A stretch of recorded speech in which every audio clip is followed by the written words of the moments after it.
રાજપીપળાના રિક્ષા માલિક સાથે છેતરપિંડી કરી રિક્ષા લઈ ફરતા વડોદરાના રિક્ષા ચાલકને ભરૂચ સી ડિવિઝન પોલીસ વાહન ચેકિંગ દરમિયાન ઝડપી પાડ્યો। એક શંકાસ્પદ ઓટો રિક્ષા ચાલક આવતા તેને રોકી તેની પાસેની ઓટો રિક્ષા નંબર GG06BU 5520 નો નંબર ગુજકો પોકેટ કોપ એપ્લિકેશનમાં નાખી ઓટો રિક્ષાની ખરાઈ કરતા રાજપીપળા પોલીસ સ્ટેશન ખાતે પીકો કલમ 420 મુજબના ગુનાના કામે છેતરપિંડીમાં ગયેલ હોવાની હકીકત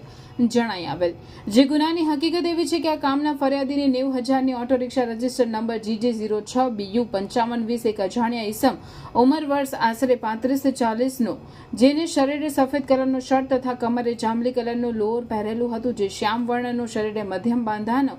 શરૂઆતથી જ ઠગાઈ કરવાના ઈરાદે ગઈ તારીખ 30/4/2024 રોજ રાજપીપળા મેડિકલ સ્ટોરમાંથી બોક્સ લઈ આવવાના ભાડા પેટે 2,000 નક્કી કરી ફરિયાદીને રાજપીપળા લઈ આવી ઠંડુ પીવાનું પાણી આપી પોતે ફરિયાદીને રિક્ષા ચલાવી રાજપીપળા ઓમ સાઈ મેડિકલ આગળ રિક્ષા ઊભી રાખી ફરિયાદીને મેડિકલ સ્ટોરમાં બોક્સ લેવા મોકલી ફરિયાદીને રિક્ષા લઈ ભાગી જઈ છેતરપિંડી કરી ગુનો કરેલ હતો। સી ડિવિઝન પોલીસે રિક્ષા ડ્રાઈવર રાજુભાઈ વસાવા રહેવાસી દરજીપુરા RTO ઓફિસ ગોલ્ડન ચોકડી પાસે